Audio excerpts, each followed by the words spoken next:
My favorite part of this whole thing is people would tweet you and go, terrible rankings. And it was my rankings the whole SIMMS time. is an idiot. Yeah, how could you have them here? And it's like, he didn't. I did. So I get to get off scot-free. The one time I do the work, I don't even get the hate for it. So I do like that. Oh, yeah, baby. What's up? Chris Simms Unbuttoned, episode 384. Just like to add that in there for no reason at all. It just sounds like we're important here. People keeping track at home. No doubt. Just in case they want to know, officially, that's our count, all right? Ahmed Fareed is here as usual. Yellow pants, unbuttoned apparel T-shirt. I've yet to receive a T-shirt. One of these days, maybe. We'll see. And I'm still getting fucking texts about the Super Brawl. Yeah. From people who don't realize it's you.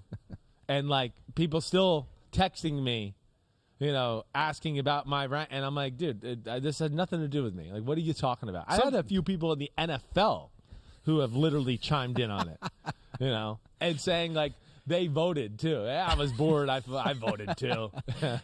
So I had to explain that to a few people, and it's come up over the last few days for some reason, I guess because we were back on the pod talking about it. Some people don't understand the exercise, too, that are, like, tweeting at you and tweeting at us. They go, how do you have Andy Reid and Patrick Mahomes 30th? It was like, Patrick Mahomes is one of the best quarterbacks in the NFL. Andy Reid's a genius. It's what are you guys talking about? How much social media just strikes up a conversation where you go, dude, do you even know what the conversation's about? Or did you just, like, see something real quick? I mean, I see it with my kids all the time. They just stuff like that where you're just like, no, there's a background to this. There's a backstory to this. Like, yeah, I know. It's people just see something and they react. They think it's just a quarterback ranking. And no doubt. Like, no doubt. And so one of them I finally wrote back because I was like, I've had enough of people not understanding the whole contest. Yeah. I just don't think they would do well in a barroom brawl. Yeah. And that's it. And that's what the standard is. And did they write back to me after that? No. They just disappeared. No. And I mean, who would know more about barroom brawls than Ahmed Fareed? Exactly. I mean, you just look like a guy that's been in so many of them and hanging out in a bar kind of on a regular basis. Exactly. You're the guy that just sits there all day and knows the bartender by name and he just knows your drink and he pours it in there. I wonder between the two of us, who would be least likely to look like a guy who is into fights? You're a bigger guy, so maybe you're. Yeah, that's a little unfair just because people would. I know. But I will say, like, when you have blonde hair and you're that guy, most people think you're a wimp for most of your life growing up. So you have to prove them wrong. No doubt. I mean, you know, it definitely took some of that. And I think laissez-faire upbringing, as Pete says, in that Phil Simms Silver Spoon household. So it didn't help things. But, yeah, I always feel like I had people, even as I started to make a name for myself in sports, I think people still started to still wanted to test me. Is he really that tough? Yeah. He's from New Jersey. He's Phil Simms' son. He's pampered. And, you know, only my real friends knew how bad my temper was and what a psycho I was. And then we all found out. And then we all found out. When you played without a spleen. Yes. How tough you actually were. I am, yes. Actually, I'm tough. No spleen. Who needs one? You know who else is tough? What? Who's that? WWE Superstar. Yes. Angelo Dawkins. He's going to be on the pod today. I'm pumped for it. So we're going to put a button on the Super Brawl. Angelo Dawkins. Did you say Dawson? Yeah, Dawson. What a dummy you are. Don't tell him. Don't tell him I did that. Hello, Mr. Dawkins. It's good to see you. Don't you dare. My co-host thinks your name's Dawson. You're right down the street, aren't you, at the WWE Center? Why don't you come over here and just tell him how to spell it? This is the last we speak of this. Angelo Dawkins, as I always I'm bringing knew it up and said. First thing. No, don't even do that. That'll make him feel bad. I know. He's a superstar. Yeah. He's a superstar. Angelo Dawkins is going to be on here. Will he shit on your ratings and rankings as bad as The Miz did last year? So The Miz was brutal, and that's why The Miz is not invited back. You said don't call him this year? Pete's like, should we try to get The Miz back? I go, no, we should not. I love it. Angelo Dawkins will be here, though, to give the final word on the Super Brawl rankings. The last we'll talk about it until at the end of this year. We're also going to talk about some Ask Me Anything questions. We got those coming up. And we went back to the shop. Yes. Going back to being hoarders of lists. The list-making rankings. We got our top 5 running backs. Actually, go to the top 6. Yeah, we went top 6. For some reason, we went 6 because Pete misunderstood something I said. So we're going 6. And we made you do 6. And so I was like, I'm going to join you. All right, I'm going to do 6 as well. I'm glad. I like that exercise. I like that we can go like back and forth a little bit and talk. And, you know, again, not to say that I'm ever always right on this. I do feel really good about my top 2. That they're top 3 for sure. it's hard. And I want to get into the running back discussion altogether. I think there's, just some interesting things to bring up when we start talking about it. I think our top 3 could be the same. You think so? I would think the names are going to be the same. I wonder if they're going to be in the order. Unless I forgot someone was in the NFL. That's the only way that our top 3 is not going to be correct. Our bottom 3, I think, are completely different. Yeah. So we'll get to that here shortly. Okay. Want to remind you, yeah, if you're looking for the video version, if you couldn't see my red pants on Monday and you can't see my yellow pants right now, you're just going with the audio version. I like the yellow. And with that shirt, the gray shirt, it's a good look, actually. It's a pretty good look, yeah, right? Yeah. So you got to, if you're not seeing it, you got to see it. And the only way to do that now is on Peacock. You can see us on Peacock. Yes. But also, our new YouTube page, just for NFL videos, youtube.com/NFL on NBC. I like it, man. It's good. Hey, don't get us confused with all these other mumbo-jumbo sports. You want football? Now you know where to find it, and you can see us. Everything is there, as well as, on Peacock, like you said. So it is cool. It's cool that we got our own little channel with that stuff, and you see there me and Maria Taylor doing a cool handshake. You and I don't have one yet. Maybe we need to work on that, too. A cool handshake? Before so we can be officially be best buddies. We need a cool handshake. We got to work on that. This may surprise you. I'm not a huge fighter. I'm not a great handshake guy. Well, hey, that's what friends are for. I'm going to teach you a little bit. Give you a little soul, a little rhythm in your handshake, all right? When COVID happened, that was the one good thing about COVID, I thought. Yeah. I was like, let's just streamline this whole thing. We're just fist bumping now. I was like, it's everything we got. Do we handshake? Right. Do you do kind of like the bro hug? Yeah. Do you do a fist bump? Right. I'm back to handshaking and doing that, especially the people I like. Not handshake. No, well, not you would not handshaking. handshake people you like. Well, like if I saw you, I like you for some reason, I would definitely do a handshake with you and give you the bro hug. Okay, bro hug, but that's a different thing. But it's not a handshake. Well, like true, if I, but like true handshake. handshake. But the handshake I'm talking about is actually more hand-on-hand contact than just the traditional handshake. It is. I'm talking about us like hitting hands. Come on, let's do it. Can we do it, or you want to go into COVID protocol? There, okay, that's that. But we got to do something like we got to hit and then bring it in and lock and then go something a little snap or something like you did with At Odell least you Beckham. did it right there. That was good. That was encouraging. Who do you handshake now? Like that's been my problem. I've met someone for the first time this weekend, right? And like real handshake, like you're talking about traditional handshake. And I went for the real handshake, right? And he was going to give me already the kind of the bro hug, kind of right. Forearm to forearm. You got to know the generation of who you're handshaking and who they are too. Like all my black friends, we get the cool handshake and we bro hug. That's what we do. Right. I don't know. Or if it's even a guy that's I think similar to our age a little bit and grew up when we did, we do it. I see anybody like 50 and older. Handshake. I'm always ready for the traditional. How you doing? Even without COVID, especially I feel like you get to some of the older men. They're like, oh.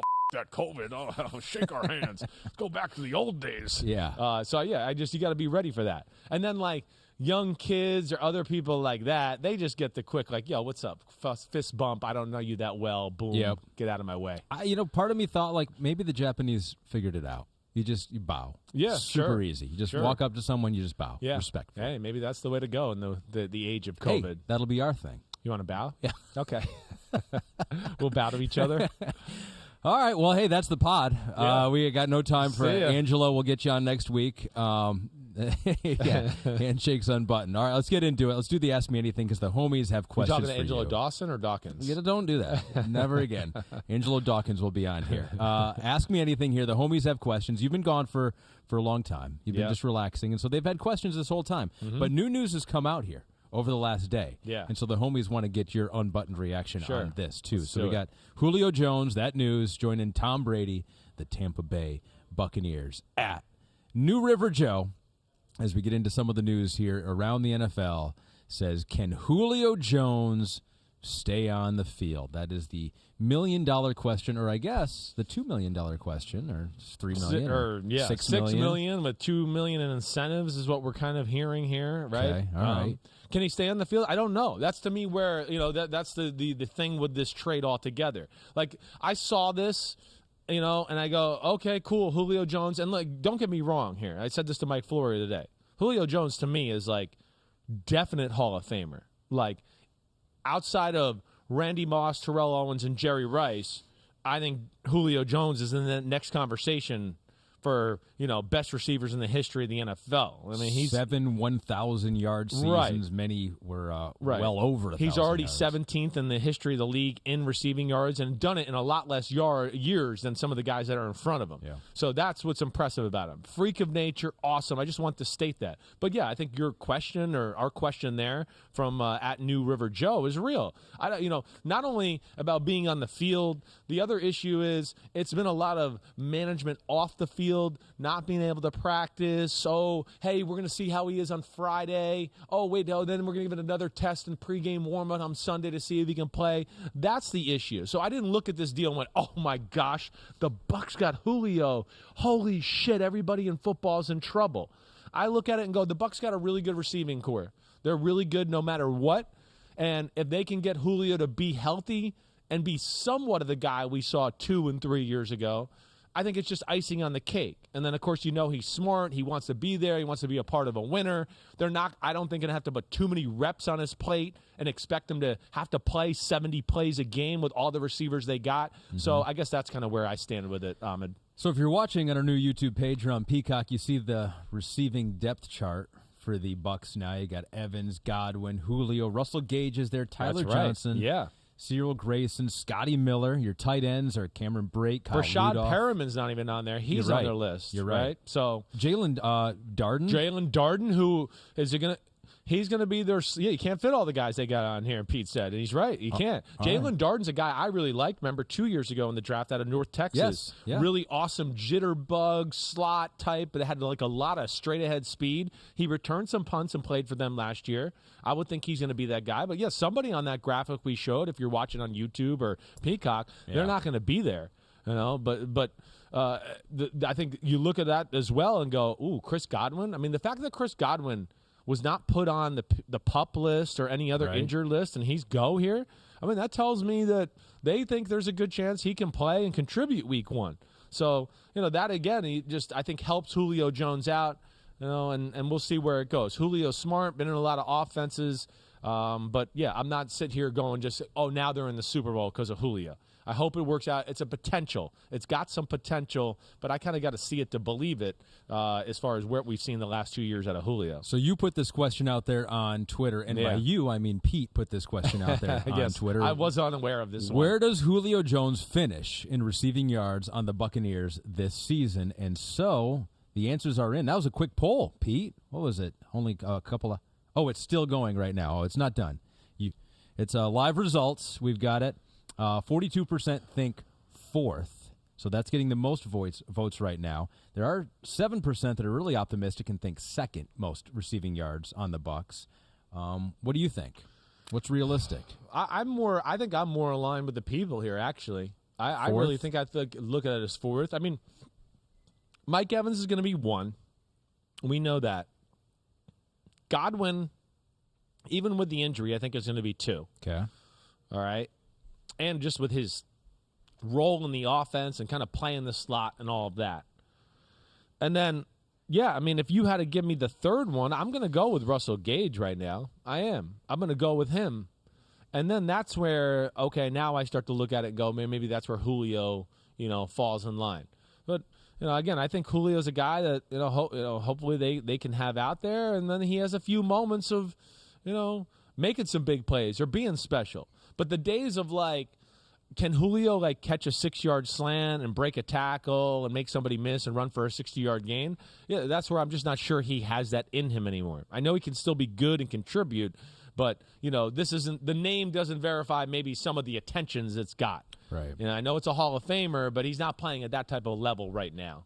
All right. People want to play with Tom Brady, though, still. Of course they do. That's what we've figured right. And out a guy here. like that, they want to be in that type of situation. I mean, where was he last year, right? He kind of dictated the trade. He went to the Titans. Oh, yeah, you mean the team that we all thought might be one of the best in the AFC? And now here he is. He's waiting it out. He's at the point of his career where he's going to be nothing but on championship contenders now. Marquise Brown wanted to play with Kyler Murray over in Arizona. Yeah. And Kyler's been in the news here lately. His big deal got finalized, and John Kokora says, I got to ask, what are your thoughts on the Kyler Murray deal, especially with the study provisions. You've talked about this a little bit with Mike. Yeah, we talked about it a lot. Really. If you're unfamiliar with it, what is it? Which I'm sure you're not at this point. What is it? 4 hours per week, stipulated in the contract, yes, in writing. Right. You're going to check it. And if in he doesn't writing. do it, right. then his $250 million contract is voided. And apparently seems to have been like a deal breaker if that wasn't in the contract. I mean, if you hear it and listen to a few people around the league, which I have heard, so that me is like, hey, my take on this is, I've never heard of this before with a quarterback. Quarterbacks usually don't have to do this type of stuff. Quarterbacks are usually the nerds are like, you got to go, hey, that's enough. You watched it's oversaturation now. Get out of here. Go do something else, right? Let your mind be free for a little bit. I mean, that's usually the quarterback. So, is it shocking to hear that? There's no doubt about it. Was it put in there? It's put in there for a real reason. It has to be.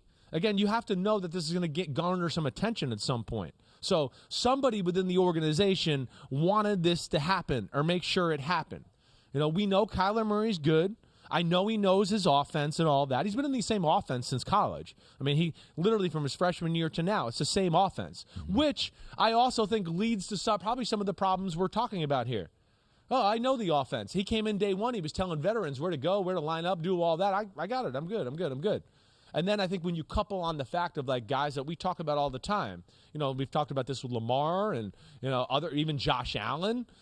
Just when you have such incredible, pure physical talent, sometimes you're like, why do I got to watch so much film? We won. I win. I'm amazing every week. I win the Heisman. I'm the first player picked. Arizona wasn't shit. We got here, and now we're in the playoffs, and then that conversation. So, I think that's what happens sometimes. It's like the gift and the curse of having incredible talent. That's the stuff you look at. But I think the point of this is we're talking Kyler Murray, $230 million, and we're talking next level stuff now. That's great. You got in the playoffs, or you're relevant. But I think what we need to see, and what I'm guessing Arizona puts this in is, they just want him to take his level of preparation up to the next level. He's still awesome. I get that. But it's not about his offense. It's about getting clues about the defense. That's why you watch film. And then those clues give you, the head start on checking to a play, giving a receiver another route. Instead of just going, you know what, I'll just drop back. And whatever happens, I'll figure it out because I'm some great physical talent. It's just, okay, you can do that against a lot of teams in football and feel good, right? You can. I mean, the middle class, the poor class of the NFL, you can do that. But we get to the end of the season, you got to play the Rams and the Colts and the Seahawks and then the Rams again. Like, that's where the little details matter. Like, just to go, when the defensive tackle lines up here, they blitz 2 off the edge. When he doesn't line up here, they play Tampa 2. And that's where I think the great quarterbacks have that. They can almost be a step ahead all the time. So then, hey, we're never in the wrong play. We're never in the wrong protection. And I think that's probably what they want out of Kyler. That's the next phase of his development here. How much has it changed now with the microphone and the speaker in the helmet? Yeah, I mean, it's because maybe he's thinking too. He's like, all right, I know this offense. Right. And Cliff, this is your job. Right. And coaching staff, this is your job. If there's something you want me to look at, just tell me in my headset. Yeah, well, you can to a degree. Now, Not they're up supposed to until turn the it off. snap. Yeah, they're supposed to turn. Well, they're supposed to turn it off even when you break the huddle. Got it. The thing that we have found, the little loophole, is if there is no huddle, right, then they leave it on till about 15 to 16 seconds left on the play clock. And remember, that's what Jared Goff and the Rams were doing. So they'd get up to the line, and they weren't huddling. When they were in semi, and McVay would literally go, let's run this play, let's run that play. Which I didn't love. I think that's against the spirit of the rule a little bit. But don't get me wrong. If they had that rule and I was quarterback, I'd want McVay to be talking to me too. Or if I was a coach and I had a quarterback, I'd want to talk to him that way. So I'm not trying to call them jerks or anything. But I think when you're in those other situations, as far as huddling and then breaking it, there's only so much they can do. And then that's where I got to think there's been some things that have come up. Hey, if you see this defense or this front, I want you to check to this play. Or check to this protection, and I got to imagine some of that stuff has happened where, wait, he didn't check to that play or he didn't check to that protection because he didn't see the clues that were there that were given to him. And I would think that's why this is in the contract. He's still a hell of a player, we know that. But I think there's obviously something here. This is not one that just made up bullshit that they put in there. This was something you knew was going to get out, and I think it's there for a real tangible reason. Well, he is doing video work. He's a big video game guy. Well, this is the He's next thing. I know. Guy. Yeah. He has 83,000 followers on Twitch. He's part of an esports organization. I know FaZe Clan. And what FaZe Clan? What I is know that? FaZe Clan. Yeah, FaZe because I have kids. That's why. And my kids play. They watch FaZe Clan videos all the time on Fortnite. Is Kyler in those videos or no? FaZe K. They're all FaZe something. FaZe K. Yeah. Jarvis who got kicked out of FaZe. Whoa. Yes, I know a lot of this stuff. I know. Right. Jarvis was their biggest guy. They kicked him out. Why? One, he got caught cheating in what the hell's the other game that was so popular. I just said Not it. Call of Fortnite. Excuse me. He got caught cheating in Fortnite. How do you cheat in Fortnite? And then he got caught in some sort of ripping off his followers type of Ponzi scheme or something. Whoa. Right. That's allegedly. pretty cool. I don't want the lawyers of him to come after Allegedly. me. Allegedly. Yeah, allegedly. But yeah, I know about FaZe Clan. That's a big deal. My son would definitely be watching that for sure. He has a deal with them. Well, he's a video game guy, and he plays video games. That's and concerning. This was noted by Rose City Peach on Twitter that they have tracked it. The line in 2019, you see it here, and there's a couple other pictures too. When the new, Call of Duty? When the new Call of Duty is released, from that point forward, the play of Kyler Murray goes down. There it is in 2019. In 2020, same thing. And is that 2021 on the bottom? I think it is. Same thing. It's all the same. At the point of Call of Duty being released, Kyler Murray starts to fall apart. That's amazing. Yeah, it is. Well, hey, we know the end of the year is an issue with Arizona right now. Yeah. And maybe these are some of the things that can fix it, give them a little more versatility in the offense. It's tough that Kyler Murray's got to answer some of these questions. It is. It's not fair to him. I do think the Cardinals need to come out and maybe say something at some point. Obviously, this is a guy they believe in. But there's just something about this that seems to be real that he's got to improve on this. I know people at first, like Zach Ertz yesterday, he made a comment like, well, he taught me everything in the playbook. The playbook's not the answer. If he didn't know the playbook, they wouldn't have gave him the $230 million. Yeah. If they were going, man, he doesn't even know the plays, trust me, that would have been a real issue. We would have heard about that a long time ago. He knows all of that. He knows that like the back of his hand. It's just the next level stuff we're talking about. And I think that's next level stuff is, yes, what gets you over the hump of beating the better teams in the NFC or winning some of those games later in the year. And, hey, Kyler Murray with some of the late year struggles, it's not all him, too. Cliff Kingsbury has some adjustments to make as well. Gets you over the hump, and maybe one day you can be an MVP like Lamar Jackson has already done in his career. He, of course, has been in the news this offseason tweeting back at Chris SIMMS. We had that little thing happen. He gave me respect at his press conference and minicamp. I don't know if you saw that. I didn't see that. He kind of just said, oh, Chris was doing his job. I got no issue with that. Someone asked him about you specifically? Yeah, exactly, yes. They go like, what, how much do you hate Chris SIMMS? Oh, yeah, you had that little Twitter back and forth with Chris SIMMS and blah, blah, blah. And he just say, hey, I knew what I had to handle and blah, blah, blah. It's no disrespect. I respect Chris SIMMS. He's doing his job. So I was glad to hear. Had you reached out to him before that? I had not. I met Lamar once, and it was the day after he won the Heisman at Louisville. It's the only time I've ever met him. Hopefully he knows I've been one of the guys that have been his biggest defenders coming out in the draft and through his career. So, wow. They got the side? Wow, Pete is crushing it right now. Pete is killing it. Good job. Kristen, way to go, Kristen. Pete sucks. It's all Kristen. Kristen was able to find the soundbite of. Let's hear. So the backstory. Chris, you called him out on not being at. I just said he should be. I wish he was out there at OTAs. Right. Be there at OTAs. Tom Brady was there at OTAs. He had made comments early in his career that he wants to be like Tom Brady and win championships. And I said, well, Tom Brady was at all the OTAs, and I'm rooting for him, and I want him to be there. And that's kind of the base premises of it. He didn't like it. He took exception. He was asked about it recently. You responded to Chris SIMMS recently on social media, and there's people talking about you on these national shows. It seems like every day. Yeah. Is it hard to tune that out at all? I mean, how do you deal with that at this point? Nah, sometimes it be clickbait, and then he baited me because I'm like, dang, I want to be myself. I don't want to be the next guy. I look at myself as Lamar Jackson, not Tom Brady and this and that. I want the Super Bowls like Tom Brady, but I'm still myself. So that's why I responded. It wasn't no hard feelings though. He doing his job. Oh, you baited him. He's like, it worked. I know, right? I did. I baited him. Seriously. Clickbait. Work. Got me. Well, hey, we see these young quarterbacks, they pay attention. They're aware. They're on social media. And I almost in some ways respect it because they just kind of just bring it on and take it and say, like, screw it, and I'm going to prove you wrong. Yeah. There is something about that. But hey, I know enough people to know that guy and people down there in Baltimore that he's made of all the right stuff. Yeah, I still wish he was there during OTAs. It doesn't mean I still think he can't have an unbelievable year this year and be awesome. So yeah, we'll see how that goes. But that was cool that at least he gave a little respect for me. Vominos FC wants to know, what would you be willing to offer Lamar annually if you were the Ravens GM? So that's the question right now. He showed up. He's there, looking for a new contract. I have no problem with him being the next guy. I mean, to me, he's worthy enough of being like the next guy to one up Kyler Murray. Right? I know, like, it doesn't sound like anybody's going to top Rodgers in the $50 million a year right now, but what was Kyler Murray's final average? 46.2, right? To just barely edge Deshaun Watson. It's not the same deal because it's an extension where Watson's is totally fresh and new, but I'd have no problem with that. I mean, Lamar Jackson, again, I didn't play his best football last year. But I think if you give me the question of Lamar or Kyler Murray going forward, who am I going to take? I'm going to take Lamar. I am right now.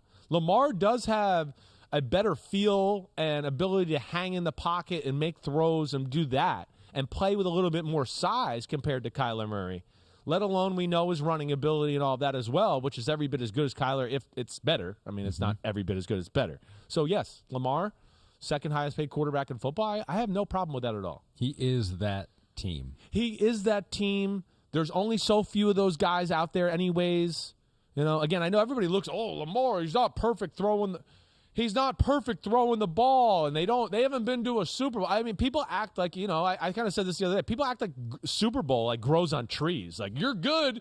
You haven't been in a Super Bowl. It's year 5. What the wrong with you? Yeah. Like, get out of here. It's not hard. How about every year he plays, they're one of the best teams in football, and they're dangerous. All right, the playoffs haven't worked out quite the right way, but he's still special, and he's certainly not a guy you give up on or go, well, we'll see if we can find something else out there. No, he's got top 5 talent in the league. He's a leader. The team is, like you said, built around him, like Kyler Murray's in Arizona, where he's got real leverage there. So I don't like that. And then what also I don't like is, hey, the team is built around the running game and all of that. Mm-hmm. They can't be the best running team in football and then be the Patrick Mahomes passing offense too. That's just, they can't have it all. Made a choice. And but some people, but a lot of fans out there who are haters of Lamar want it all. Yeah. But I just feel like it's a hate on Lamar, and I don't like that aspect of it. Lamar Jackson is really freaking good, and he is one of those quarterbacks that's in a class where you just go, but it's his time to sign up. He's the next guy. That's it. I have no problem with that. Yep. He is a guy. Russell Wilson is a guy. Often did that in Seattle for his entirety of his career. Now he's in Denver, and Hawkstrologer wants to know. Hawkstrologer, that would be a Seahawks fan, right? I think he is a Seahawks fan. Yeah. But maybe he'll become a Broncos fan now. There might be some people that actually will do that. Like, he has been such that team that they might root for him over in Denver. He goes, what do you think the Broncos offense looks like this season? Run-pass ratio, differences from what Russ has been known for or not? So Russ is with a new team in Denver. How might he look different? How might that Broncos offense look different? I think you can look at it and look at Green Bay the last 2 years, but I think they'll even play a little bit more aggressive passing the ball, I think, than even Green Bay did. I do. Again, I think they have a better wide receiving core to get all together there with it. Russ, I think also just the fact of the newness of Russ and, let Russ cook and, it's just that's our new look offense. I just have the feeling they're going to be a little bit more aggressive with the passing game maybe than Green Bay was the last few years. But I don't think it's going to look a whole lot different than what we've seen there up there. I mean, again, that offense in Green Bay I know is Matt LaFleur's, but it's not all that different than what Nathaniel Hackett has done throughout his career too. So I think it's going to be packaged around that with maybe a few things that Russ likes. But yeah, that's kind of what I expect. I mean, it's going to be a pass-first offense, but not totally out of balance. 60-40, 65-35. That's kind of how I look at it. I think we have his heat map from last year, 2021. Yeah, that's right. all the balls outside the numbers. Yeah. Very few over the middle. It's one of his kryptonites.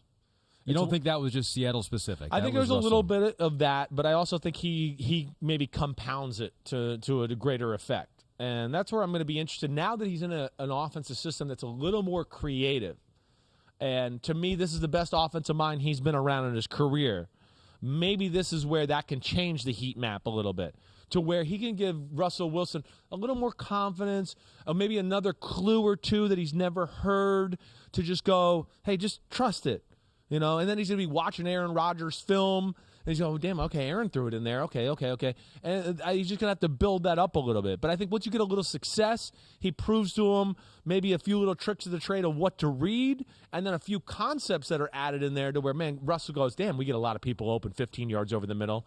Hopefully that's where they can get that, and he can be a little more comfortable there. They got to. They can't just throw the ball outside the numbers like they did in Seattle all the time. Yeah, the question for Seahawks fans is, what did he leave behind? Pro Foot Owl Talk says, which dominoes would have to fall Seattle's way for the Seahawks to sneak into the playoffs this year? Oh, well, I think the defense, I don't expect them to be in the playoffs. I really, from everything I know, it sounded like Seattle wanted to totally rebuild, and Pete Carroll put a kibosh on that. I do think there was real tangible wanting to trade DK Metcalf, wipe the slate clean, and let's go from there. And I've heard from some people in the league that was one that was kind of like a deal breaker for like Pete. He was like, no, I know we're retooling the team, but that to him I think was like, whoa, we're starting back at scratch, and he wasn't willing to do that. As Pete notes, he's the oldest coach in the league. The other Pete Carroll. Right, but like he doesn't have time to rebuild. He doesn't. I know. So I understand it. Yeah, 71 in September. Pete's telling me in my ear. I know he's up there, and I understand that thought. Sometimes you have no choice. Yeah, though, right. And the smart. From what I'm gathering, you think the smart move would have been to rebuild with this team. I would have. I would. And especially this day and age, I could be like, well, by your time you're 72, the team might be good again. Like you'd be like legit across the board. Right. So yeah, I'm not expecting playoffs, but for them to sneak in, of course we know one of the quarterbacks has got to play damn good and not be like a turnover king, but also make some plays, all right? And that's where I think it will be Geno. I do. Again, those two receivers are damn good up there. Let's not forget about that. The defense has to start off and be better. That's the first thing I'm going to say. They've just been all over the place the last few years. If they can get somewhat in the middle of the pack, all right? And then offensive line, still a question mark up there. But, this is the thing I think they can put them over there. If they can get a real running game together with Kenneth Walker and Rashad Penny, who, potentially have the chance to be the best duo in the NFL. There's some big-time potential there. Control the clock, play that style. Maybe they can sneak in and kind of be one of those ugly football teams. I'm not expecting it, but with Seattle, the way he coaches, the energy, we know they compete, games are never over, all of that. I wouldn't be shocked to see them being a pain in the ass and hanging around for a little while. Right. One more quarterback question to get to here before we get to those running backs that you just mentioned there with Walker and Penny. Maybe, who knows? Maybe we'll see one of those guys in the top 6 rankings for either one of us.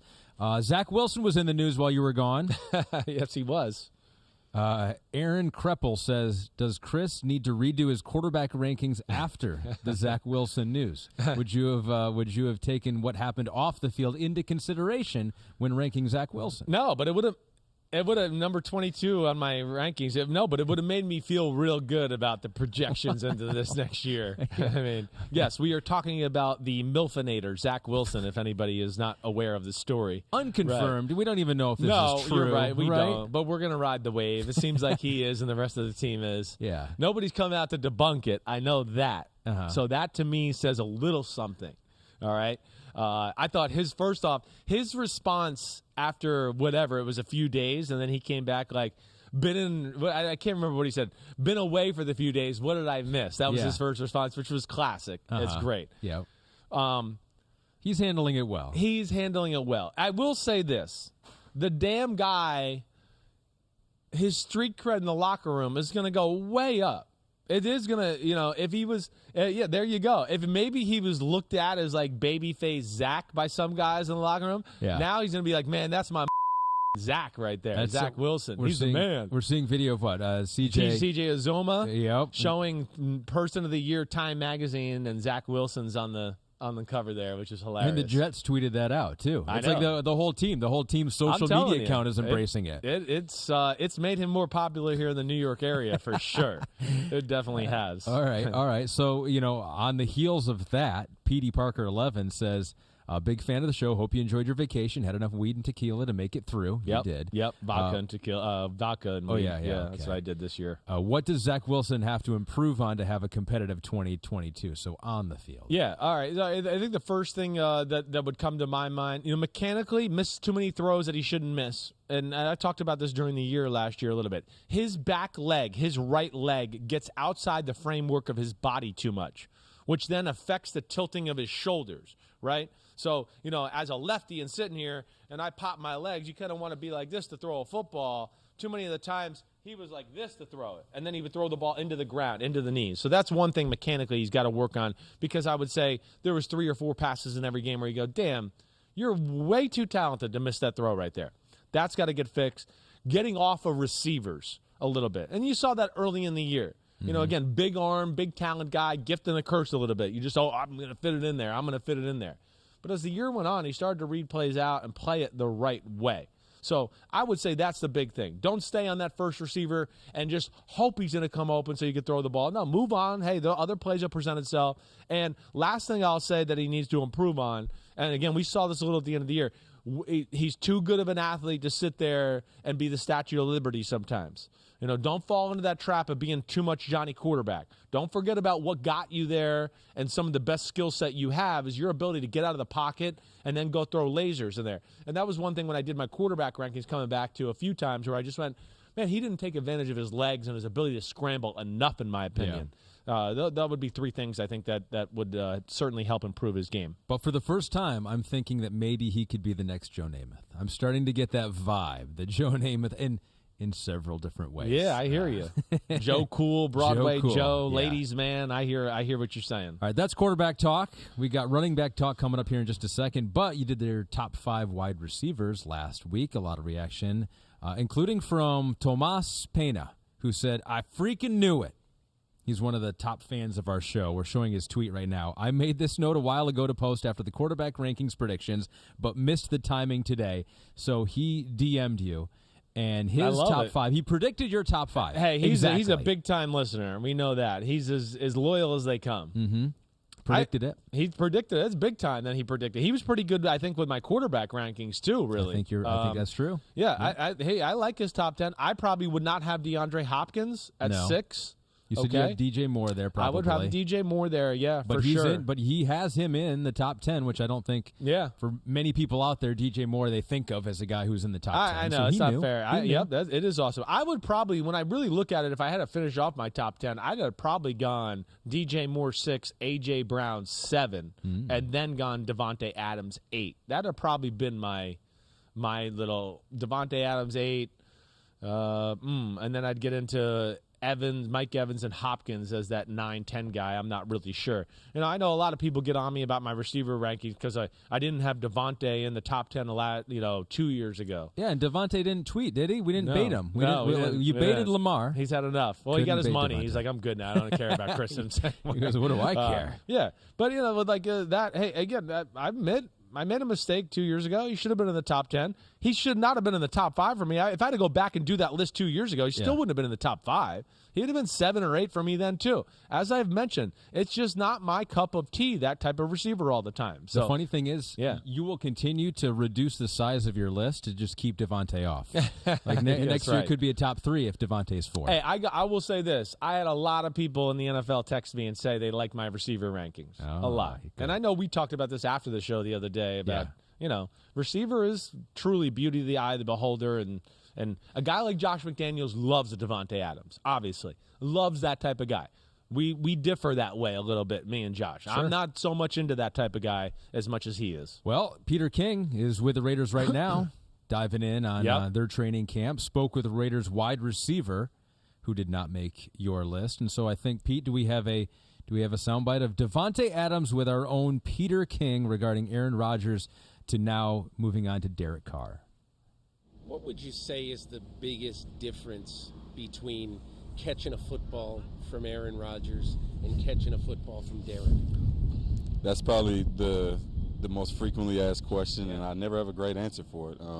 You know, they're both great quarterbacks, and they both can put the ball wherever they pretty much want to. So there's a lot of similarities, but you know, going from anytime you change quarterbacks, it's going to be an adjustment. So getting back on the same page with Derek is what I'm interested in now. Political answer. That's when I hate doing the lists, like, because I like that guy a lot. I really do. And again, I think he's a hell of a football player. But this is just the hard part about the business. And he's maximized his output on the football field with the talent he has, for sure. I agree, 100%. And he's a professional. He says and does all the right things. He's not a me guy. It's always team.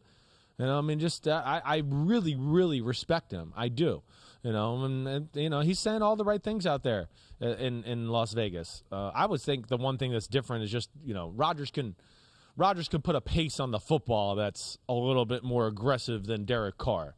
Not to say Derek Carr has a weak arm. He's got a really good arm. But, I mean, as you know, Rodgers, when he wants to throw the fastball, it's one of the best fastballs in the history of the sport. You can catch all of Peter King's training camp videos on our new YouTube page, youtube.com/NFL on NBC. Also, here's interviews on the Peter King podcast. Subscribe wherever you download your podcast. This is where Peter's going to go.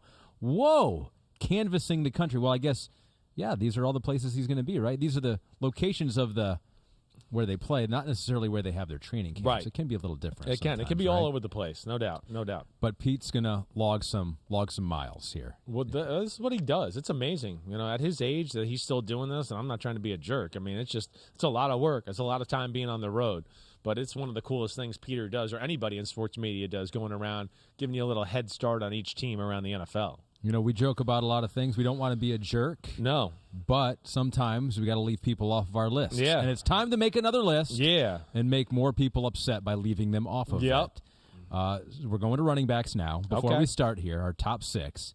We joke that there are 20 top 10 wide receivers. You make your list, and you say there are so many great ones, and you just can't fit them all in there.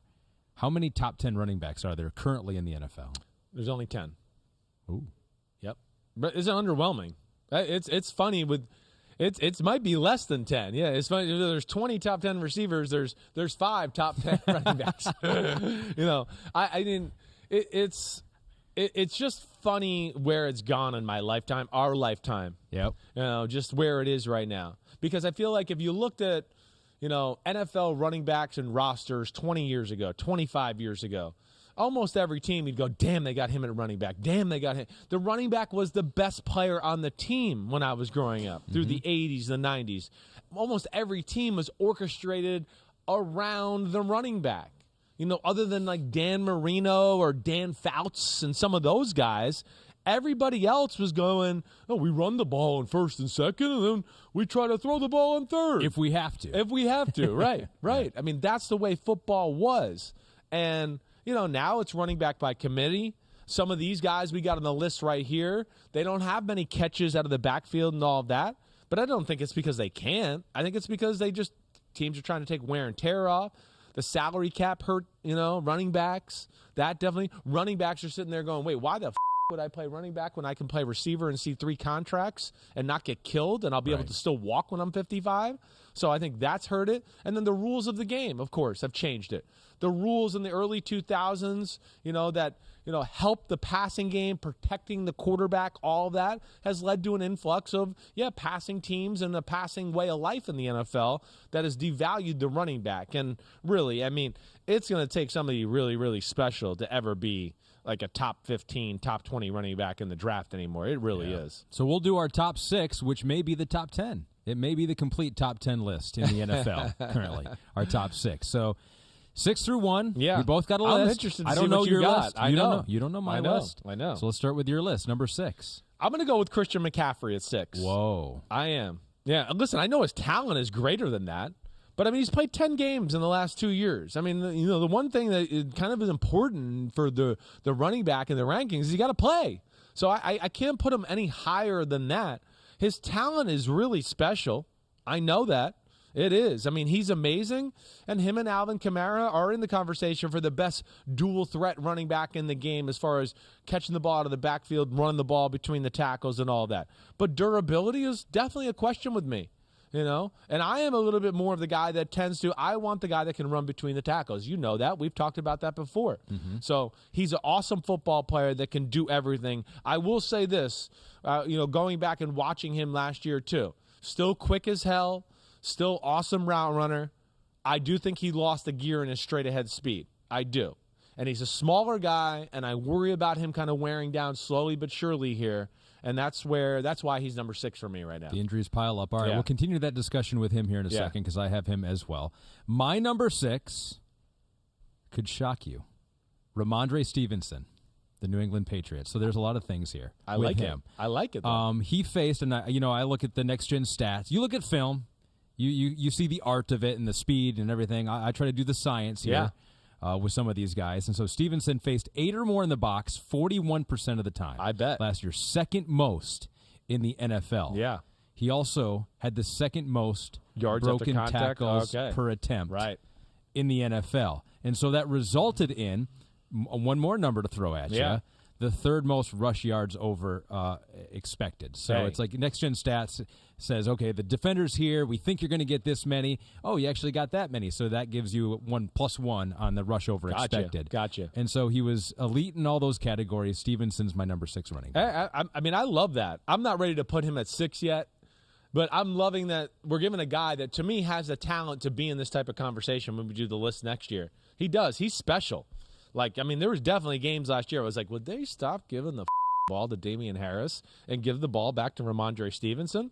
You know, I loved him coming out of college. He was in my top 5 coming out of OU. He didn't get the ball a ton there, but you're right. And, I think when he was in the game last year, everybody was just like, oh, they're going to run the ball and give it to him. They don't trust him in the pass game in New England yet, right, with all that type of stuff. And then you had Mac Jones, and they were kind of a running team, and they wanted to do that. But, man, he made some impressive runs. So I love that you put him there. That's awesome. I don't agree with that. I don't think he's in the 6 yet. But he is the top 6 potential type of guy, no doubt about it. To 5 for you. Okay, to 5 for me is where I'm going to go Joe Mixon here. I'm going to go Joey Mix. I mean, one, out of the guys we're going to talk about on this list and everything here, Joe Mixon's been playing behind the worst offensive line. So that's the first thing I'm going to just tell people. Don't always look at his stats and his highlights. It's just not fair. It's not. And we know that offensive line was one of the poorer ones in football. So it's hard to have the greatest highlight film in the world. But, man, he can do everything. He's another guy that I think, they don't let him catch the ball just because they're trying to find some way to take a little wear and tear off his tires to justify, hey, we're paying this guy double-digit millions every year. We'd like him to last a little while. So that's the problem, but I think he's phenomenal in the pass game. He's way bigger than people realize. Joe Mixon is one of those guys, as anybody in NBC will tell you when they were in the Super Bowl last year, the pregame, when Joe Mixon walked on the field pregame, no pads, everybody that worked on our crew and that was like, damn, Joe Mixon's bigger than I thought. He's taller than you think. He's jacked. He's fast and can break it for 60, and he can run you over, and he can make people miss. He's got a little bit of everything to his football game. So for me, yes, he is one of the 5 best running backs in the game. So why, as Pete noted to me before we did this podcast, why in the Super Bowl, when you need 1 yard, I know he's not on the field? I get that. I don't know either. And again, I don't. I'm sure that's one Zach Taylor would like to, redo as well. First off, Perrine was their third. Perrine, excuse me. Perrine. He was their third down back. To what I'm saying. Again, we're going to get into some guys here where I go, they could be the third down back. It's just they're trying to not let them have to take on the blitzing linebacker and kill himself for this 45th play in a row or catch a ball over the middle and get his head knocked. It's just the way teams are trying to save these guys. So he's been their third down back. It was a 2-minute drive. They were kind of up-tempo offense, and, they got stuck on the field with him. But I don't think it was like, hey, it's 3rd and 1, guys. Take Joe out. He's not good enough. Let's put Samaje Perine in. You know what I mean? Mm-hmm. That's where I think people are referring to sometimes, and I'm going to go, that's insane. That's not one down. It does seem, though, and they do have a great receiving core. Right? Now you have the best wide receiver in the NFL, according to you, and Jamar Chase. You got Higgins there, too. It did seem like there were some games that Joe Mixon disappeared. I agree. But I think it was, I think it was games where they realized we have no chance against running the football this week. I think that's where it is. So that's where it's hard sometimes. Don't pile on him that way. yeah, they're a little bit of a team that was all over the place and the way they run the ball. I don't disagree with you there. But I don't. It wasn't because of him, I guess is what I'm trying to say. They had major issues. We know that. I think that's going to change this year. They've improved their offensive line. I would think they're going to be better. All right. I knew Joe Mixon would be on your list. You knew that. I knew you like Joe Mixon a lot. I do. You've been pumping him up for a while. Well deserved success last year for him with that. Doesn't sound like he's going to make your list. He's not on my list, but I got another guy who I don't think is probably on your list. Good. We'll give some love to now. I like that you're doing this. Look, you're becoming the new Robin Hood here of the podcast. Exactly. I think it's well deserved and a little more projection perhaps with Stevenson and maybe more with this guy too. But I think you're going to say this guy also has the ability to be in the top 10. Or is this Rashad Penny you're going with here? It is not Rashad Penny, although I could have put him in there, but it just wasn't enough for Rashad Penny. Okay. It is Javonte Williams. Oh, he would have been my next guess. So I talked about Stevenson leading or second in the NFL in broken tackles per attempt. He didn't have as many attempts. Javonte Williams led the NFL in broken tackles. Yeah, he's a bowling ball. And like he only Stevenson. had 203 attempts. Yeah. And that was 15th in the NFL. He led the NFL in those broken tackles. He was still up there in some production, yards per carry. So Javonte Williams, fast guy. I'm putting him number 5. That's cool. In the NFL. That's cool. Again, I'm not ready to put him disagree. there yet, but I do like him a lot. And I do think he's the type of guy that, like you say, and you're projecting a little bit. I wouldn't say you're crazy maybe if we got to the end of the year and he was one of the 5 or 6 leading rushers in football. I don't look at him and go, oh, wow, there's something about his game I don't like. He's kind of got it all. There's no doubt. And I guess it's just one of those where I'd like to see a little bit more before I put him over some of these other guys that I know who they are, I know what they are, and I know what they're capable of. But, I like it. I like where your head's at with this so far. A little more projection on that. That's good that you're not going like me. I'm glad you're not doing that. Now we'll probably get a little more alike as we get up here into the top 4. Your number 4 running back of 2022. Dalvin Cook. Dalvin Cook, where I'm going here. I mean, Cook is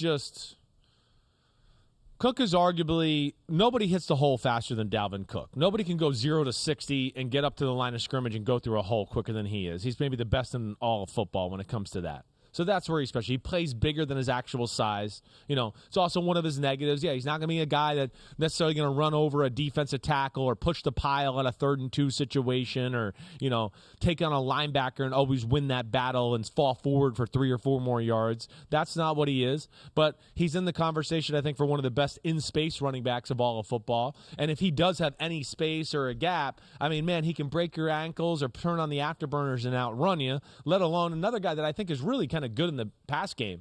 It's just, they're trying to take a little wear and tear. They go, oh, we got Madison, we got other guys. Let's not just kill this guy all the time. I mean, he can do it though. He really can. You see enough on film to see it. But for Dalvin Cook, I think is where I might have said, he's clearly top 4 for me, clearly. And I get the feeling that he's definitely going to be in your top 4 as well. He is not. Oh. So he was the heart. If you're looking at my sheet, he is the honorable mention. Okay. He was the last one out. Right. I actually put Stevenson just ahead of Cook at the last second. Okay. I had Cook in there. All right. I love Dalvin Cook. Yeah. When he's healthy, one of the most explosive guys out there. And he actually has been pretty healthy. He has. That's what people don't realize. Other than his rookie year, right? Yep. So rookie year, he only played 4 games. 2018, he played 10. Okay. So that's half the year. That's not great. Yeah. But then it's 14 games, then last year 13 games. Yeah. So he's not playing the full 16, but 14, 13, still pretty That's good. That's pretty good for that kind of a guy. Position. Yeah, and a team that runs the ball a lot too. Yep. Yeah. But I just left him off. I think maybe I should put him back on. Yeah. You're definitely as we just talked right there. No. You should be on. He should be on there, but that's cool. Don't worry. No, it's too late though. So who's your 4? No, I had a point though. There was another point why I left him off. Okay, maybe smaller. Maybe you're projecting this is the year he falls off. Oh no, here's what it was. Yeah. Here's put this in there, Pete. Make sure this gets in there. So we talked to our friend Jay Croucher, who is someone that we talk to from time to time, right? Who's into the odds world and the betting world, and he would say, and he told us last year, and this stuck with me, that when he was injured and when he would go out, they would not adjust the line for the Minnesota Vikings. Now that speaks to how good Madison is, his backup. Sure. And I think that's the case for a lot of running backs out there. Not every running back, but a lot of running backs out there. But if he doesn't affect the line of the game when he's not in there, maybe he's not a top 6 running back. I hear what you say. I'm not going to go by Vegas on that one all the way either. I mean, you can't fault him for the fact that, oh, wait, they're a good running football team and their backup is also good. That's true. So that's where I would just argue against that a little bit. But I understand what you're saying, all right? You're saying, yeah, they don't necessarily ride him and him being the ultimate difference of whether win or lose. Yeah, like they've had games where they've been able to run the ball just fine without him. Yeah. Well, let's not forget, Alexander Madison's a starting NFL running back. He's starting for, like, at least 15 other teams in football. He's just stuck on a team with a guy that's really good. All right, so number 4. Who's your 4? So my number 4 is Christian McCaffrey. Okay. So I did put right. Christian McCaffrey in my top 6. Yeah. Kind of the same thing too, because like we're just talking with Delvin Cook. Like the last 2 years have been awful for him, and we went through it with Pete in 2020: high ankle sprain, shoulder AC joint sprain, thigh strain, hamstring strain in 2021, ankle sprain. It's like strains and sprains up and down the list the last couple of years. Yep. But in his first 3 seasons, he played all 16 games. I know. It really has been the last 2 years, and now has he worn down? Has he lost a step? Like you said, just worries that's, me. Right. That's the question. It's like he was durable. Yeah. In the beginning of his NFL career. And even in Stanford. I mean, he was. And Stanford. Yeah. Will we see it again? I don't know. The last 2 years have been awful. 3 games 2 years ago, 7 games just passed. Right. Or was it? Yeah, it was 7 last year. Yeah, it was 7. It really wasn't 7. He kind of like tried to come back for 1 or 2 and wasn't the same. It was almost like 5, really. So I'm going to bank healthy, and if he's healthy, and when he has played healthy, he's been unbelievable. No doubt. Like if you were to know Christian McCaffrey is going to play all 16 games, would he be in your top 6? Yeah, no doubt. I mean, he is in my top 6. He'd be in my top. I'm sorry. He'd probably be. Yeah. He'd be more of my top 4-ish maybe if that was the consideration. But it's a real concern for me. It really is. I root for him. I mean, damn, his dad was a teammate of my father. I know how awesome Christian is as a guy. I've been around him a few times. I know how he works. He's obsessed. Everything. There's nothing not to like about Christian McCaffrey. But, yes, his size and injury history here the last 2 years, that's what scares me. And I said if he played all 16 games. Right. There's 17 now. I know. I But, know. but I'm assuming just to rest. Yeah. Before they're the 1 seed. Well, they're resting them that last maybe week. their offensive line, it should be a little bit better this year, too, to where maybe it helps him out a little bit as well. And I think they're going to be in a better offense and hopefully have some better quarterback play, which will make life a little easier on him as well. The top 3 we've made it into. Number 3 for you. Derrick Henry is number 3 for me. Ooh, okay. Yeah. Yep. I couldn't put him 1 or 2. And really the film kind of told me that. I know how awesome Derrick Henry is. I know. This is where I almost want to reveal 1 and 2 just to tell you why and why I think they're better, but we'll get to that in a second. I mean, hey, he's a powerhouse. I get that. Great size.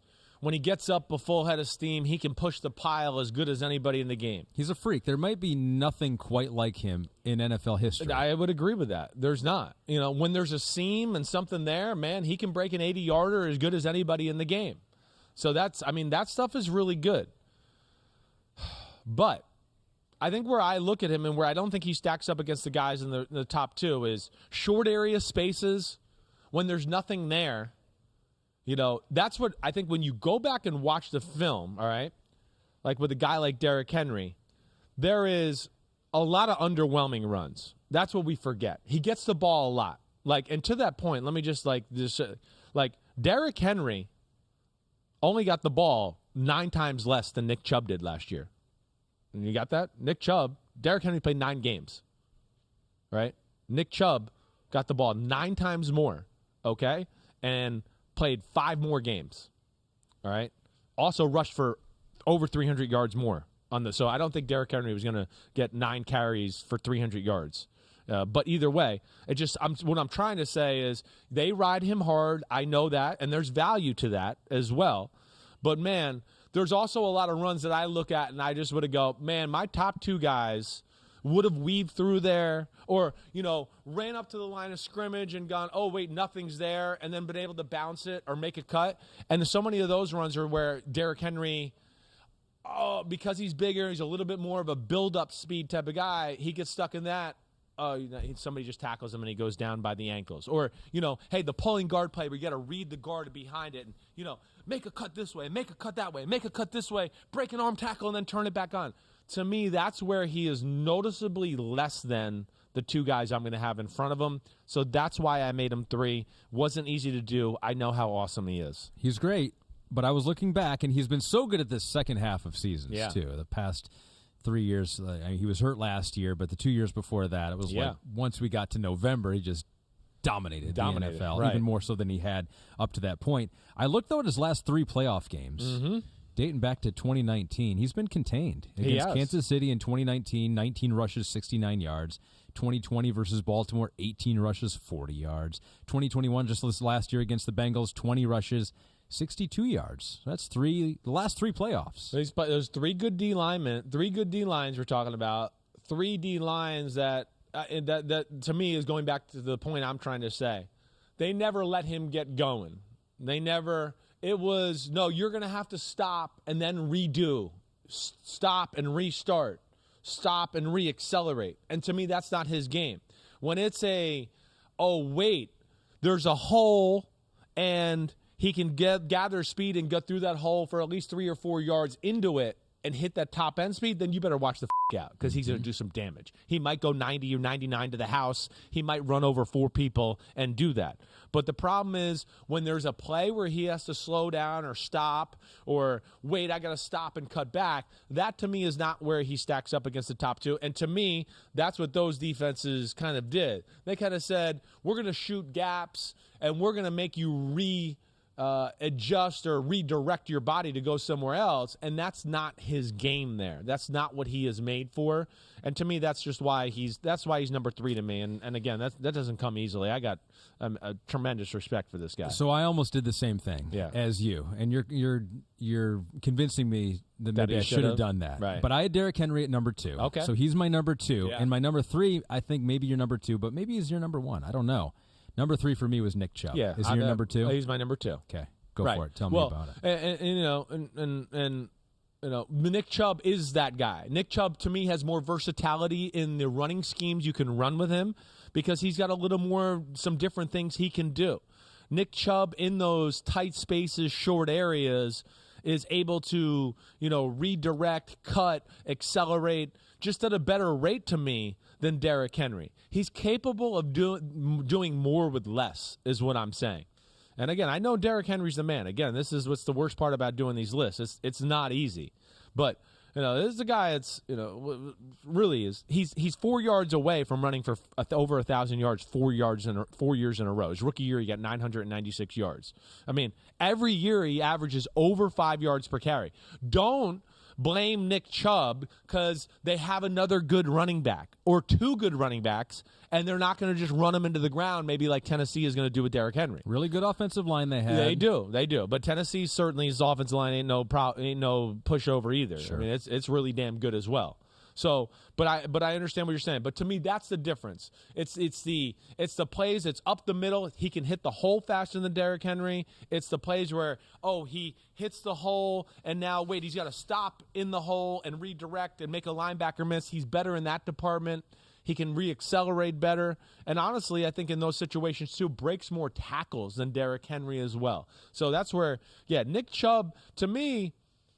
Yeah, I mean, Nick Chubb is the 1 and 2 were to me 1 and 2. I will say, if I almost had a little bit of a tier there, where I think yes, at this point of their careers, 1 and 2 are a little bit above King Henry, who again I love. And you don't think of Nick Chubb necessarily as a bruiser. He's 5'11", 227. He's listed at 4th most broken tackles per attempt in the NFL last year, so he's running over some dudes legs and out ass there. for days, Ahmed. And he's got the 2nd most yards after contact per rush in the NFL. That's okay. So great. I'm glad you're adding that to my argument. It's very apparent. It's one of those where if you just look at stats, you'd go, oh wait, hey, Henry's clearly better. He might be better, but man, it was one of those where. I turned on the film and started watching carry after carry, and I just started going, oh, my gosh, Nick Chubb. I mean, some of these runs are insane. I mean, they really are. And, again, he's a guy, too, like Henry, who we know, he can push the pile and do all that, but he can go 70 to the house. But where I think he's different, and I give him the advantage again, is that run where, Derrick Henry might get 6 or 8. Nick Chubb can maybe, put on the brakes, lower the shoulder, make a cut, and run through the arm tackle while he's putting on the brakes, stay low to the ground because he is 5'11", 230 pounds, and his legs, and he's so dense and muscular, and then he can get an extra 10 yards. And that, to me, is where he's just a little different maybe than the King Henry is. So Nick Chubb, number 2 for you, number 3 for me, but I could be convinced. But the number 1 is the same for both of us. It is, no doubt. Led the NFL in rushing last year. He's the man right now. Jonathan Taylor's the man. You know, all these guys have, like, very good vision. I do think that Jonathan Taylor, Nick Chubb, and Dalvin Cook's vision are the best of all these running backs we're talking about. I mean, Jonathan Taylor and Chubb, and Jonathan Taylor especially, to me, this is where he made a big jump from year 1 to year 2, is his ability to see the hole, see the next cut, and then, you know, to get some more tough yards every now and then. In year 1, I felt like there were some plays where I go, hey, come on, Jonathan Taylor, just lower your shoulder and smash it in there and get 4 yards. And he might have been looking for the bounce out or the big play or whatever. Last year, he did that, you know. He was special last year.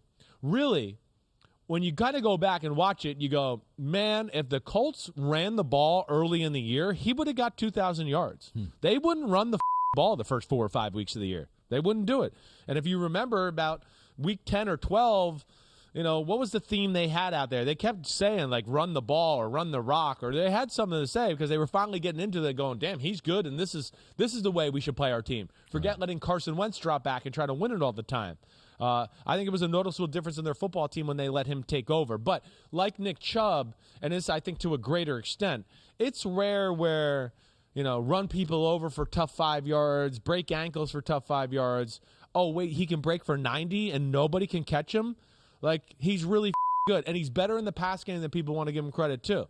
I mean, look at the Ravens game. He catches a swing pass out of the backfield, runs for 80 yards. Again, he's another guy that, hey, we have other guys, so we're going to use Naheem Hines to catch the ball, take some wear and tear off. But I think all these guys could be a little bit better in the pass game if they were just given the opportunities. But, yeah, I think we're both on the same page here, and he's clearly my 1. He is my 1 as well. He led the NFL in yards per catch. There you go. So that might be a role you start to see. Yeah. I don't even know how many catches did he have in the year. He had a few. I think he had like more than people think, right? 40, I think, right? Let me look at that. Yeah, he had 40 for 360. Of course, the yards per catch has helped when you tear off a long one like that. But Next Gen Stats, they have the fastest ball carriers, right? Yeah. He was first, he was 4th, and he was 5th. Yeah. In the NFL last regular season. Yeah. And what's his size and weight? What's he, 5'11", 227? 226. Yeah, that's the that to me is the Chris Simms prototypical running back. Well, so he's got the speed. Yeah. And he also has the brute strength. As you mentioned, you saw more of it last year. Right. He was 3rd in yards after contact per attempt last year. Yeah. And, that rush over-expected. The rush is over-expected. He was 4th in the NFL, so he was getting more yards than expected over half the time. It pops off to you more, because sometimes when the season's over, we just think about, like, the highlights and some of the big runs, and some of those plays are just like, oh, yeah, there was a hole and he outran everybody. But I think that's the thing that I came away from when I went back and watched was, like, how many times he, went through the hole, made somebody miss, kind of broke up the sidelines, and you go, oh, he's going to get pushed out of bounds here, or, he's about to go down. And then he makes a move or a cut or lowers the shoulder, and you go, holy shit, he got 25 more yards after that. And that, to me, was where it was, or just runs up the middle where he's kind of dancing and picking his spot and kind of weaving through traffic, and you go, oh, okay, and then boom, he hits on the gas, and you go, holy shit, I thought he was going to get 12 yards there. He got 45. And to me, that's where he's the best in the game right now. An incredible combination of that. And I think that's why they're both, to me, the best in the game. And I think maybe I changed your mind as far as Chubb to Taylor.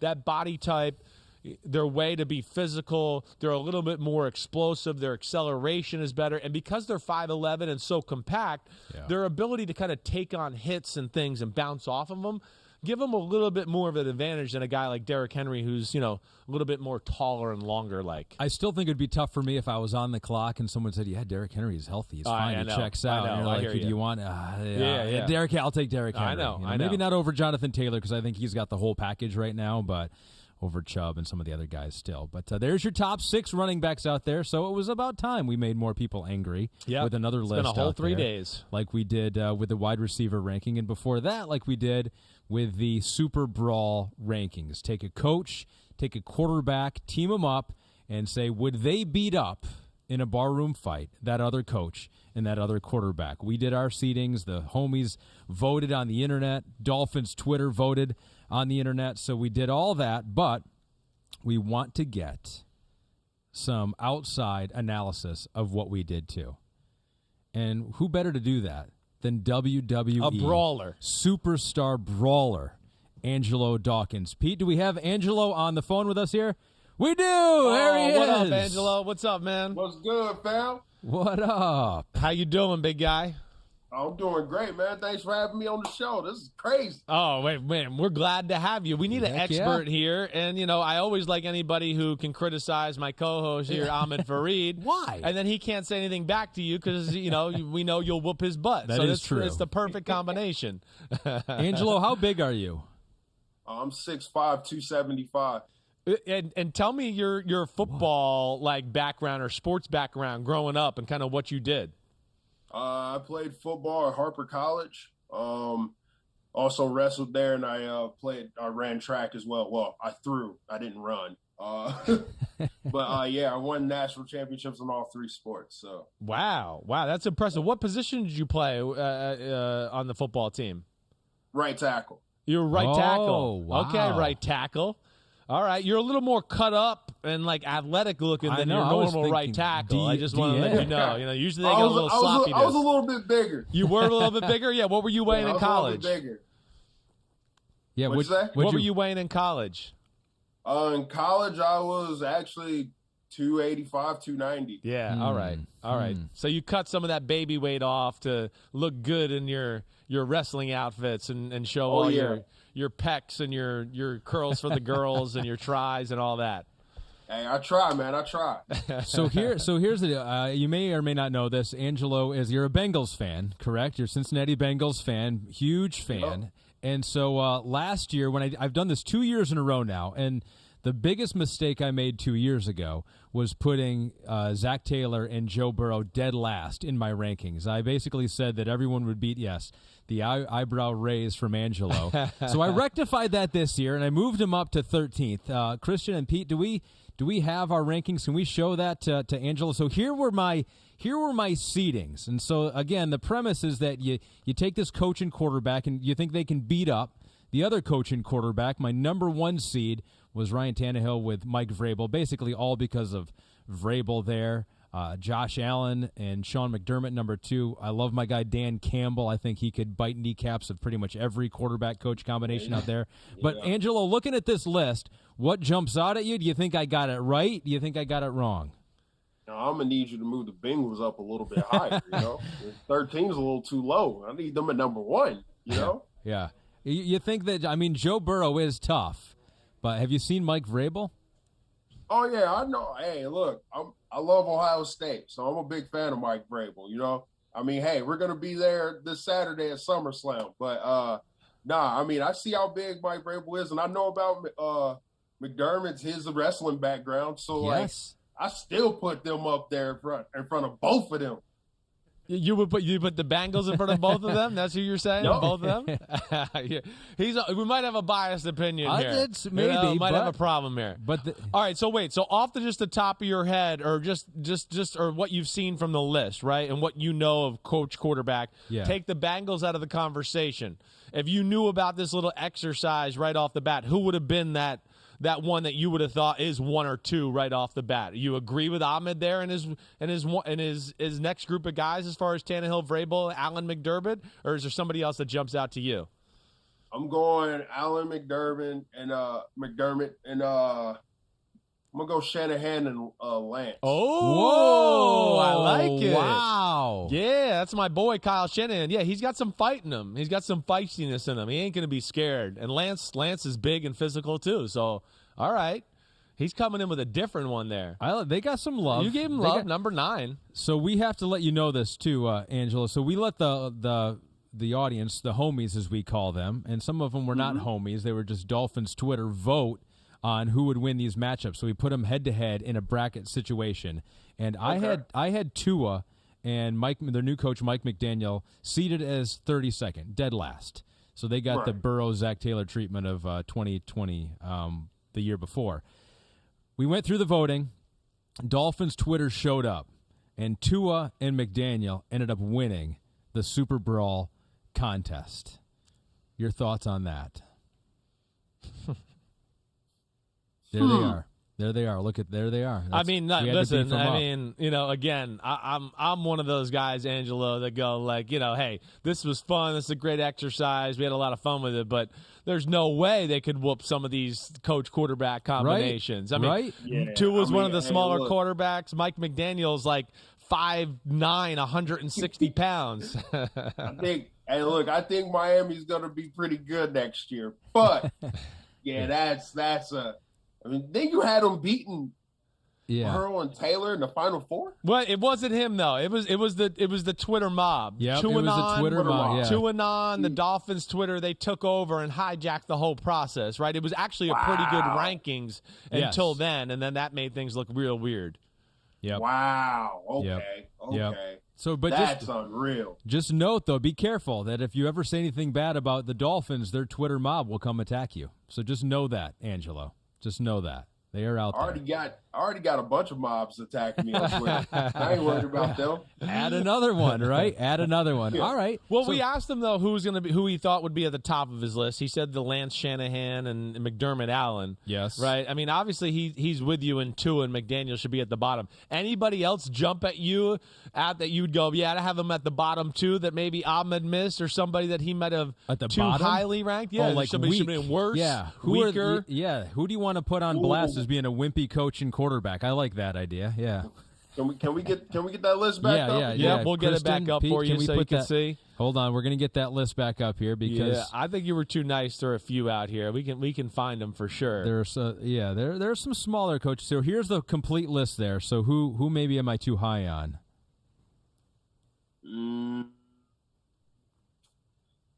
Might have to go Jackson Harbaugh.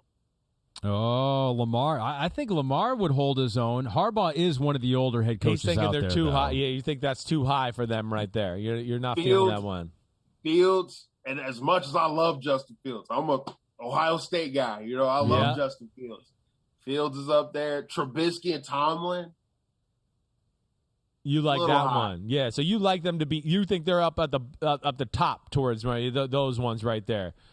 Or you're saying they should be lower. What are you saying there? They should be lower. Yeah, okay. I'm with you because I don't know about Eberflus. I mean, Fields, I got respect for him, but I don't think Eberflus is going to win a lot of these coaches' ones. I pushed back against Ahmed on that one. If Eberflus was here right now, I might not be able to pick him out of a lineup. So I might have to agree with you on that one. All right. Well, and thank you for not crushing that. We had the Miz on here last year, and he crushed my list, and he made me feel bad, and I thought about it for weeks on end, and it was. Well, Miz is always grumpy. He's a Browns fan. There you go. Exactly. That's the problem. Good call. You're exactly right. I mean, I know.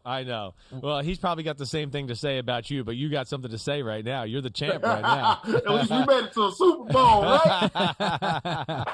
Seriously. Well, I'm glad you brought up the Bengals again here too, because we did just do our top 5 wide receiver rankings. Chris did that the last time we were here on Monday, and I think that you'll like this list. So, Kristen and Pete, can we put this up here? So Chris did his top 5 wide receivers currently in the NFL, and number 1, we'll see if you agree, he went with Ja'Marr Chase. What do you think?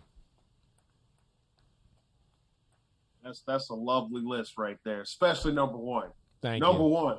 Uno, Ja'Marr Chase. Ja'Marr Chase. No doubt. Yes. Yeah. What was it like watching him as a fan last year? Man, look, I thought he was going to be good. He exceeded expectations, honestly. Everybody was making a big deal about him dropping all those passes in preseason. I'm like, it's preseason. Let's see. Like, if he's doing that in the season, okay. But, like, preseason, I get it. Like, trying to get warmed up for the season, people trying to make the rosters and all that stuff. So, it's nothing to really worry about. And then he started balling out. I'm like, oh, man, this dude's rocking. I mean, like, he was unreal. The Kansas City game week 17. Unstoppable, right.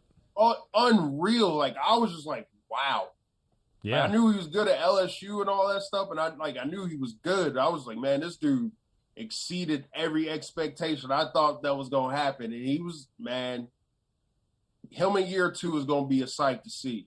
Agreed. Yeah, you're in good hands there with Burrow and Chase. I don't think your Bengals are going anywhere anytime soon. No, there's no doubt. That's a special combination. Wait, another thing I just want to ask you about, too, because I know you pay attention to football, but, like, all right, you know, I know you got SummerSlam coming up this weekend, which is really cool, and we'll talk about that.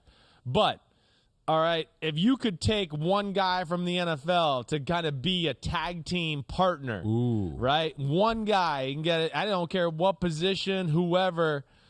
Who's the guy that you think you're going to take into the ring with you? Who you bringing in? Man, I know, tough, hard hit. I got to tough. think it's somebody on defense, right? For the most part.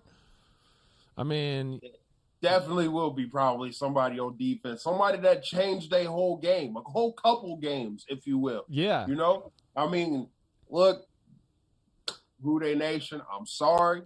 I have to do it. I have to recognize greatness where greatness lies. Aaron Donald. Yeah, I had a feeling you might go there. Yeah, I know. And, like, I know, you guys, you look similar with your shirts off. I mean, it just seems like it fit perfect. I mean, it would be great, actually. Yeah. That'll be a fun one right there. Yeah, I hear that. Fun for you, but not fun for, Not for everybody else. anyone Yeah, else. not fun for everybody else, but great for me. Yeah. Hey, Well, Angelo, tell us about SummerSlam coming up here. SummerSlam this weekend, biggest party of the summer. Watch it on Peacock. We're going to be in Nashville, Tennessee, Nissan Stadium, where the Titans play. I just want everybody to know, in Nashville, don't hold it against me. You guys know I'm a Bengals fan. It's nothing personal. I love it. Last time the lights were on in that stadium, the Bengals shut those lights off. But, hey, that's neither here nor there. Let's not focus on the past. Let's focus on Saturday as me and my brother, Montez Ford, the Street Profits, take on the Usos for the undisputed WWE Tag Team Championships. And when we win, we party.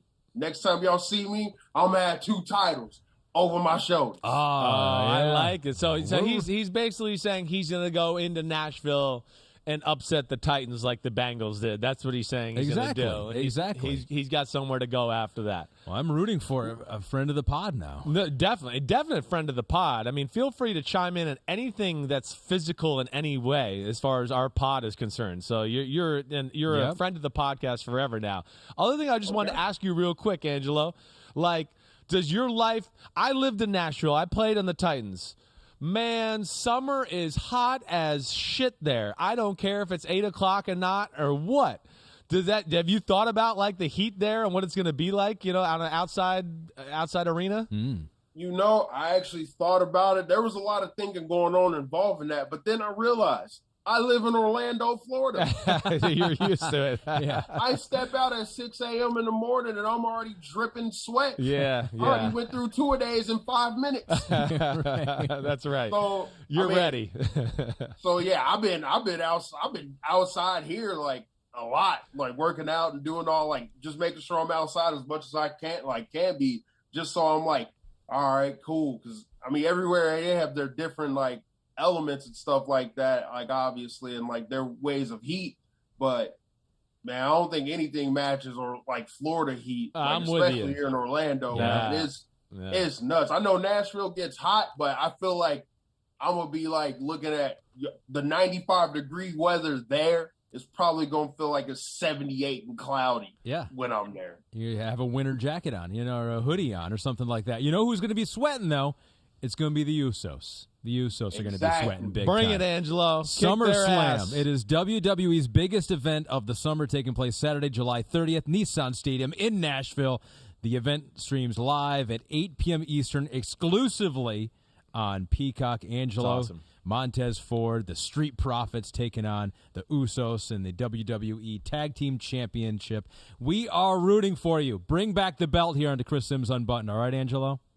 All right, thanks for having me on, man. This is great. No, we appreciate it, man. Thanks a lot. Seriously. Well, you'll hear from us again. We're going to get you involved, too. We're going to make Ahmed a defensive line expert this year on the podcast. Yep. So we'll probably need to help you or call you to help him out and hold his hand a little bit through some of this, too. Exactly. And maybe you can tell him how stupid trenches he is. with AD, baby. Trenches with AD.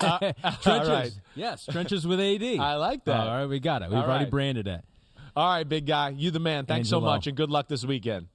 Thank you for having me. See you, dude. Be good. Angelo Dawkins, WWE Superstar. Woo. I like him way better than The Miz. We could tell. He We was could so tell. much He liked you nicer better to me. than The Miz. He did. The Miz just came on and wanted to bash me from the get-go. I like He it. was Like you said, he's miserable. He's always He miserable. was That like was Dolphins. pretty good. He was like Dolphins Twitter to you. It was just like no matter what you say, it was like they're gonna not like it. No, I know you're right. And man, I mean, he made a good I've done both Orlando and Nashville. Uh-huh. Now I think he's underestimating Nashville a little bit. I hope. I heard that. You know, you said it was so hot there. It is hot there. And you were in Tampa, and so I did training camp in Orlando. So you knew. Which was just around the corner from hell, let me just tell you. Like, I was like, wait, hell's just down the street, but I'll stay here. Yeah. I mean, yeah, it's hot as hell there, so he will be conditioned, but I don't think it'll be any different than Nashville. Yeah. Nashville, I found my training camps there to be, I don't know what it is. Every bit as humid, at least. Maybe not as searing hot sun, but every bit as humid. So he's going to have to deal with that, that's for sure. What if he grabs the microphone and he's like, hey, it is hot here in Nashville. Chris SIMMS was right. And they go, wow, Chris SIMMS,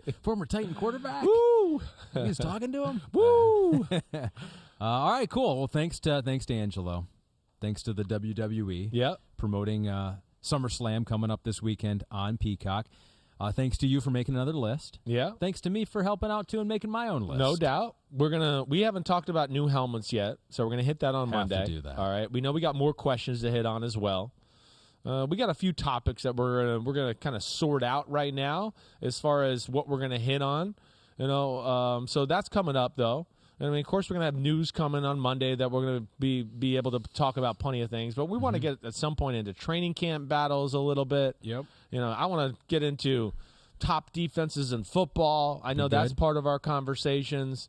We got to do something maybe with some defensive line focus to your new expertise there and talk about that.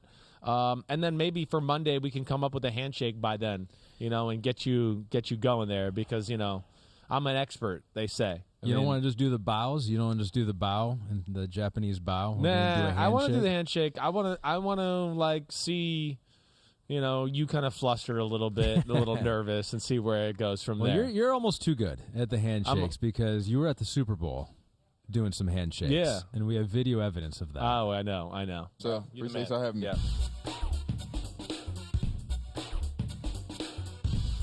I love the Kirk Cousins just a see, there was the old guy. Fist bump. Yeah. Yep. Right. Boom. Ooh. Yeah. Oh, see Christian McCaffrey. Oh, wow. That Dak Prescott one had multiple moves to it. There were a couple on the Dak yeah, Prescott well, it's one. QB thing. It's cool QB thing. That's how me and Dak roll, bro. That's how we roll. All right? How do you do it? You don't talk about that beforehand. It's not like, hey, what's the handshake going to be? It's kind of standard. It's standard. You've been around enough locker rooms, you just know that's what you do. Yes. Right? And it just becomes kind of commonplace to where sometimes I literally am like, I go up to people like in town of Greenwich and I'm about to do that. I'm like, oh, wait, this is Johnny White guy. Let me shake his hand the right way. All right, so what do you do? How do you handle the situation where a finger's not quite right? It was a little awkward in the execution. I know. Sometimes you just got to let it go. Or you get that guy that's doesn't lock it the right way, and you're like, oh, okay. But, I'm the kind of guy that if I start to see you enough and we're doing the handshake, that by the third time I'm going to go, wait, hold on. We got to fix some things here. Let me take you to school here and figure this out. Yeah. And I will be that guy that'll straighten things out, right? So, try to make some people cooler out in the world. I always like to just tell people, hey, I know that handshake didn't go well, but we're still cool here. Don't worry about it. That's Don't what even you think do. about it. Yeah, cool. Don't even think about it. Cool. And they go, you were the reason the handshake didn't go well. And you're like, well, that's why I'm not worried about it. All right, we'll work everybody. On that. All right, we'll work on it. Stay engaged. You know where to find us. We'll be here Monday. After that, going to the Hall of Fame. Hall of Fame game next week on NBC. Next Thursday, Jags Raiders. We'll be doing a pregame show from there. Think we're going to do a podcast from out there, too. Maybe something Hall of Fame related. Hopefully going to get Dungy and Rodney Harrison involved. You want to fly out to the Hall of Fame with us? I would love to. Good, great. We'll add some more work to Ahmed. We'll see how that goes. All right, everybody, stay up. Be safe. Have a good rest of your week. Ahmed? Yep. Clap it up.